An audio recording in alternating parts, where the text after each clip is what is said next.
وَأَمَّا الَّذِينَ سُعِدُوا فَفِي الْجَنَّةِ خَالِدِينَ فِيهَا مَا دَامَتِ السَّمَاوَاتُ وَالْأَرْضُ إِلَّا مَا شَاءَ رَبُّكَ عَطَاءً غَيْرَ مَجْذُوذٍ.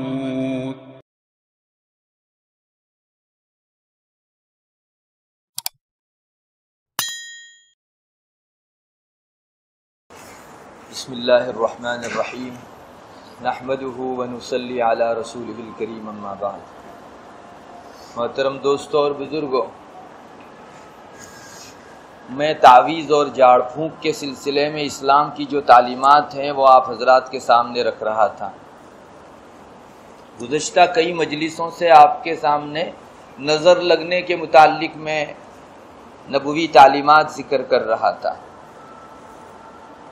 آپ نے سنا کہ نظر لگ جانے کے موقع پر آپ صلی اللہ علیہ وسلم جھاڑ پھونک فرماتے تھے اور مختلف قسم کی تعویذات، مختلف قسم کی دعاؤں سے اور بعض اعمال سے نظر جو لگی ہو وہ اتر سکتی ہے. جیسا کہ جس نے نظر لگائی ہو اس پر سے غسل کر کے پانی اتارنا اور پھر جسے لگی ہو اس کے اوپر بہانا، اس سے بھی نظر اترتی ہے. یہ سب چیزیں گزشتہ مجلسوں میں آپ حضرات نے سنی. بہرحال ان روایتوں سے یہ معلوم ہوتا ہے کہ جھاڑ پھونک کی اسلام میں اجازت ہے. اگر کوئی آدمی تعویذ کرتا ہے تو وہ خلاف شریعت نہیں کہا جاوے گا، شریعت اجازت دیتی ہے. نبی کریم صلی اللہ علیہ وسلم کے ایک سے زیادہ ارشادات میں آپ نے دوسروں کو تعویذ کی، جھاڑ پھونک کی اجازت مرحمت فرمائی ہے. اور خود آپ بھی فرمایا کرتے تھے اپنے متعلق بعض ایسے موقعوں کے اوپر جہاں آپ کو تکلیف ہوئی آپ بھی دم فرمایا کرتے تھے اپنے اوپر. اور اس طرح کی تعویذ اور جھاڑ پھونک کی گویا اسلام کے اندر اجازت ہے. ہاں البتہ اس میں پابندی یہ ہے کہ شریعت کے دائرے میں رہ کر وہ جھاڑ پھونک اور تعویذ ہونی چاہیے. اگر خلاف شریعت ہوگی تو اسلام پھر اس کو منع کر دے گا.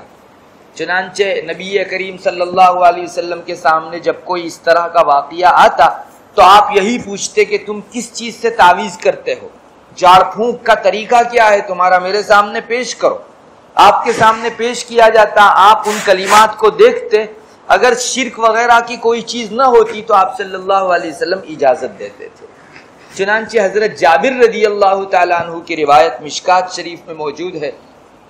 فرماتے ہیں کہ ایک مرتبہ نبی کریم صلی اللہ علیہ وسلم سے پوچھا گیا کہ تعویذ اور جھاڑ پھونک کے متعلق کیا ارشاد ہوتا ہے. ابھی یہ چرچا چل رہی تھی اور وہاں کی ایک برادری تھی، وہاں کا ایک خاندان تھا آل عمرو ابن حزم.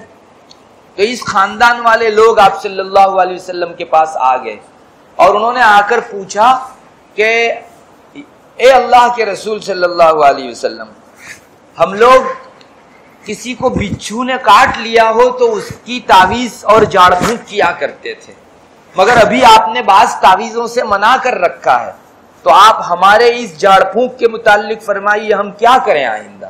یعنی ان کے خاندان میں پہلے سے چلا آ رہا ہوگا کہ کسی کو بچھو نے کاٹ لیا ہو تو اس کے لیے کچھ پڑھ کے اتار دیا کرتے تھے بچھو کا ڈنک. جیسے ہمارے یہاں بھی بعض لوگ اس طرح بچھو کو اتارتے ہیں، اس کا ڈنک ہو یا پھر سانپ کا ڈسا ہوا ہو تو اس کو اتار دیا جاتا ہے. اگر یہ چیز شریعت کے دائرے میں ہے اور خلاف شریعت کوئی کام اس میں نہیں کرنا پڑتا تو اجازت ہے. ہم نے خود اپنے بعض بڑوں کو دیکھا کہ کوئی آدمی باہر سے آ کر کہتا کہ ہمارے فلاں آدمی کو بچھو نے کاٹ لیا ہے یا سانپ نے ڈس لیا ہے، تو وہ پانی منگوایا کرتے تھے اور پانی پر دم کرتے تھے، اور جو گھر میں کہنے آیا پہلے اس کو تھوڑا پینا پڑتا تھا اور پھر جو لے کر یہ خبر لے کر آیا ہے اسے پینا ہوتا تھا، اور پھر جسے یہ چیز ہوئی ہے ڈنس لیا گیا ہے اس کو پلایا جاتا تھا تو اتر جاتا تھا ڈسا ہوا. شریعت کے دائرے میں رہ کر اس طرح سے اگر کوئی علاج کرتا ہے شریعت میں اس کی اجازت ہے. بہرحال وہ جو برادری تھی عمرو ابن حزم والی، تو انہوں نے اللہ کے رسول صلی اللہ علیہ وسلم سے پوچھا رسول اللہ آپ نے تو ابھی منع کیا ہے بعض تعویذوں سے، اور ہمارے یہاں تو بچھو کے سلسلے میں ہم لوگ تعویذ کرتے رہتے ہیں. تو آپ نے فرمایا اچھا تم کیسی جھاڑ پھونک کرتے ہو؟ کون سی تعویذ کرتے ہو میرے سامنے پیش کرو۔ نبی کریم صلی اللہ علیہ وسلم کے سامنے پیش کیا گیا تو آپ نے فرمایا کہ جھاڑ پھونک کرنے میں، تعویذ کرنے میں کوئی حرج نہیں ہے، اسلام میں کوئی روک ٹوک نہیں ہے، جب تک کہ اس میں کوئی شرک کی بات نہ ہو۔ اگر خلاف شریعت کوئی بات ہے، اللہ کے ساتھ کسی اور کو شریک مانا جا رہا ہے، تو پھر وہ جھاڑ پھونک منع ہو جاوے گی، اس لیے کہ یہ تو کفر تک پہنچانے والی یا فسق و فجور تک پہنچانے والی یا اللہ تبارک و تعالیٰ سے دور کرنے والی چیز ہے۔ آپ نے اتنا ہی فرمایا کہ تم اپنی تعویذ میرے سامنے پیش کرو، کس چیز سے تم جھاڑ پھونک کرتے ہو۔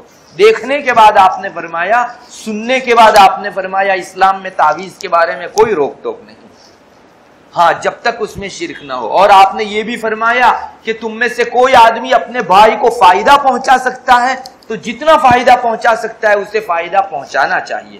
آپ کو ایک علاج آتا ہے، آپ کے بھائی کو سانپ نے یا بچھو نے ڈس لیا تو آپ ایسے موقع پر چپ رہنے کے بجائے اس آدمی کا علاج کرو اور اپنے جھاڑ پھونک کے ذریعے سے اس آدمی کے اس ڈسے ہوئے درد کو ختم کرو۔ یہ آپ فرما رہے تھے کہ اپنے بھائی کو جتنا فائدہ پہنچا سکو اتنا فائدہ پہنچانا چاہیے، اور یہ لوجہ اللہ جتنا ہوتا ہے، پیسے وغیرہ کی بات اس میں نہیں ہوتی، اتنا فائدہ زیادہ کرتا ہے، چونکہ اس میں خلوص بہت زیادہ رہتا ہے۔ خالص اللہ کے لیے یہ آدمی نفع پہنچانے کی نیت سے، دوسروں کو فائدہ پہنچانے کی نیت سے ایسا کام کر رہا ہے، اللہ اس کے بول میں، اس کے کلمات میں، اس کے پڑھے ہوئے میں برکت رکھ دیتا ہے، جس سے سامنے والے کو بہت اچھا ہو جاتا ہے۔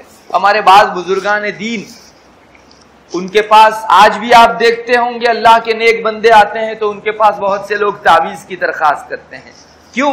اس لیے کہ ان کا کنیکشن اللہ تبارک و تعالیٰ کے ساتھ بہت مضبوط ہے۔ یہ ایک مرتبہ اللہ تعالیٰ کو درخواست کر دیں تو اللہ وہ کام پورا کر دیتا ہے۔ ہمارے بعض اکابرین دیوبند کے بارے میں کتابوں میں لکھا ہے، حضرت تھانوی رحمۃ اللہ علیہ نے فرمایا ہے کہ ان کے پاس بعض لوگ تعویذ لینے آتے تھے تو وہ کہتے تھے کہ بھائی تم کسی اور آدمی کے پاس جاؤ، کسی جانکار کے پاس، مجھے تو کچھ نہیں آتا، میں تم کو کیا تعویذ دوں؟ مگر چونکہ اللہ کے نیک بندے ہوتے تھے تو سامنے والا اصرار کرتا تھا کہ نہیں حضرت آپ کو تو تعویذ لکھی رہنی پڑتی تھی، پڑے گی، چنانچہ وہ لکھ دیتے تھے اور سامنے والا جس بیماری میں ہوتا اللہ تعالیٰ اس کی برکت سے اس کو اچھا کر دیتے تھے۔ تو ایک مرتبہ کسی شخص نے کھول کر دیکھا کہ حضرت ہر ایک کو کیا لکھ کر دیتے ہیں کہ اچھا ہی ہو جاتا ہے، تو حضرت لکھ کر دیتے تھے، اے اللہ میں جانتا نہیں، یہ مانتا نہیں، تو اس کو اس کی تکلیف دور فرما دے، بس اتنا لکھ کر دیتے تھے اردو میں۔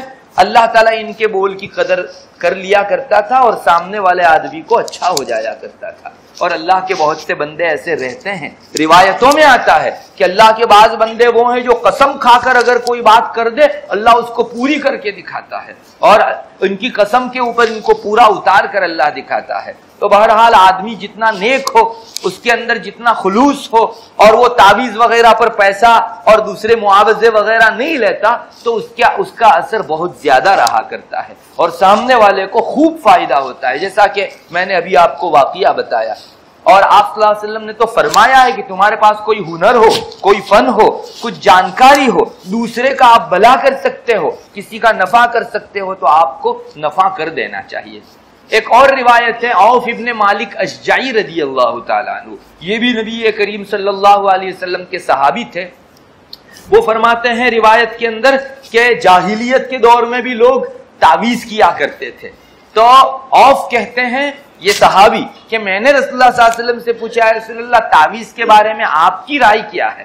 صحابہ ہمیشہ کچھ بھی کام کرتے وہ آپ صلی اللہ علیہ وسلم سے پوچھ کر کیا کرتے تھے، اپنے گھر کا کوئی کام ہو، باہر کا کوئی کام ہو، شریعت سے متعلق ہو یا اپنی دنیاوی امور سے متعلق۔ صحابہ کا ایک مزاج ہی بن گیا تھا کہ وہ نبی کریم صلی اللہ علیہ وسلم سے دریافت کرتے، اور اس سے بڑی بات یہ تھی کہ وہاں سے جو حکم ملتا آنکھ بند کر کے اس پر عمل کرتے۔ ایسا نہیں کہ اپنے فائدے کے لیے ہم نے پوچھا، اگر فائدے کی بات آئی تو عمل کیا، اور شریعت میں آپ کے فائدے کے خلاف کوئی چیز آپ کو نظر آئی تو آپ عمل نہ کریں۔ یہ آج مزاج بن گیا ہے، لوگوں کا فتویٰ پوچھنے میں بھی یہی مزاج ہے، اپنے من کا جہاں سے فتویٰ آتا ہے وہاں سے خوب قبول کرتے ہیں، اور من کے خلاف آتا ہے تو دوسری جگہ تھوڑا سا سوال بدل کے پوچھتے ہیں۔ یہ اللہ تعالیٰ سے کھلواڑ ہے۔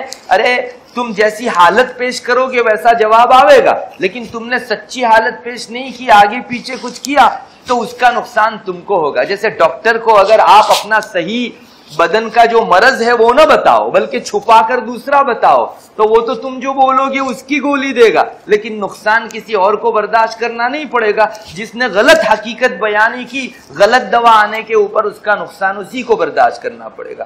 یہاں بعض لوگ خوش ہو جاتے ہیں کہ بھئی فتویٰ ہے نا ہمارے پاس, لیکن تم نے سوال میں حقیقت تو غلط لکھی ہے. بس ویسا ہی ہے کہ آدمی پرخلوص اگر دوسرے کو نفع پہنچاتا ہے تعویذ کے ذریعے سے ہی صحیح.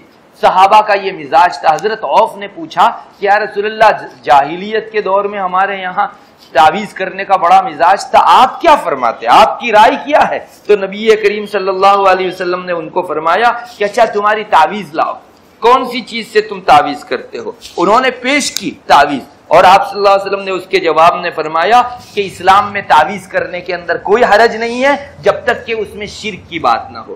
آپ نے دیکھا ہوگا بہت سی جگہ ابھی چونکہ سادھو سنتوں کی طرف سے, سنیاسیوں کی طرف سے بھی بہت کچھ, بوا بھکتوں کی طرف سے بھی بہت کچھ منتر جنتر ساتھ میں شامل ہو گئے ہیں, اور ان کا جنتر منتر اور سحر اور جادو اور جو برا علاج کا طریقہ ہے وہ تب تک پورا نہیں ہوتا جب تک اللہ کی نافرمانی کی کوئی بات اس میں شریک نہ کرو, یا اللہ کے ساتھ کسی کو شریک نہ کرو, تب تک ان کا جنتر منتر پورا نہیں ہوتا. تو جاہلیت کے دور میں بھی اس طرح کی چیز تھی کہ وہ مشرک تھے, اللہ کی نافرمانی کرنے والے کافر تھے, تو اپنے جنتر منتر میں کفر و شرک بھی ملا دیا کرتے تھے. اس لیے آپ پوچھتے تھے کہ مجھے بتاؤ وہ تعویذ ہے کیا پڑھتے ہو یا کیا لکھتے ہو؟ اس کو پھر آپ دیکھتے اور تب جا کر آپ ہاں کہتے یا منع فرمایا کرتے تھے.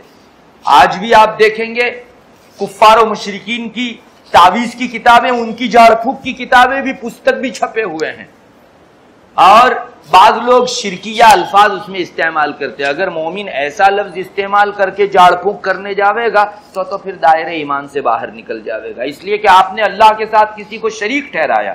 یا بعض تعویذ گنڈے ایسے ہوتے ہیں کہ جس میں کسی اور کو شریک تو نہیں کیا گیا مگر بت سے مدد مانگی گئی. یا جیسے آج مجاوروں کے یہاں جو جھاڑ پھونک ہوتی ہے تو اس میں جو صاحب قبر ہے اس سے مدد مانگی جاتی ہے, حالانکہ اللہ کے علاوہ کسی کی عبادت جیسے جائز نہیں ہے, اللہ کے علاوہ کسی سے مدد مانگنا بھی جائز نہیں ہے.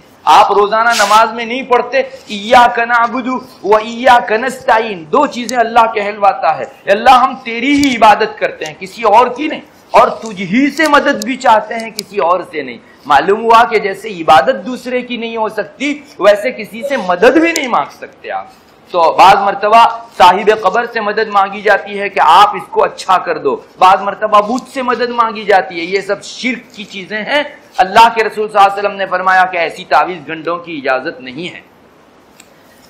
اور بچھو کے متعلق خود آپ صلی اللہ علیہ وسلم کیا جھاڑ پھونک فرماتے تھے وہ بھی روایت میں آتا ہے. حضرت علی رضی اللہ تعالیٰ عنہ کی روایت ہے, ایک مرتبہ رسول اللہ صلی اللہ علیہ وسلم نماز پڑھ رہے تھے, نماز کے اندر آپ کا ہاتھ سجدے میں جاتے ہوئے یا کسی اور موقع پر پڑ گیا. اب اس زمانے میں لائٹ وغیرہ نہیں تھی اور گھر بھی بالکل کچے تھے, تو آپ کا ہاتھ جب زمین پر پڑا تو ایک بچھو نے آپ کو کاٹ لیا.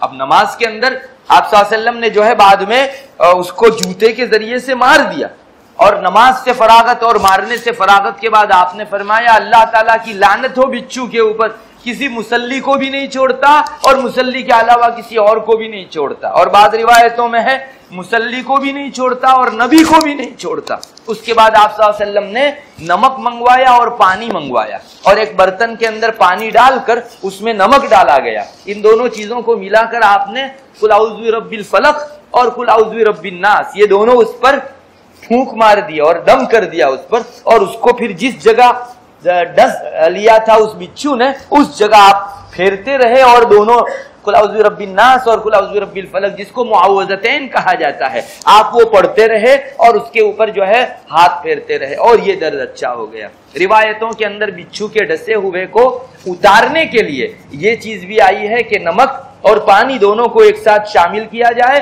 اور دم کیا جائے پھر ان کو, اور وہ پانی لے کر جس جگہ بچھو نے ڈس لیا ہو اس جگہ آپ پھیرتے جائیے, معوذتین پڑھتے جائیے, قل اعوذ برب الفلق اور قل اعوذ برب الناس. اللہ تبارک و تعالیٰ اس کی برکت سے وہ بچھو کا ڈنگ جو ہے وہ ختم فرما دیا کرتے ہیں. اور جتنی بھی رینگنے والی زمین پر چیزیں ہیں, سانپ ہے, بچھو ہے,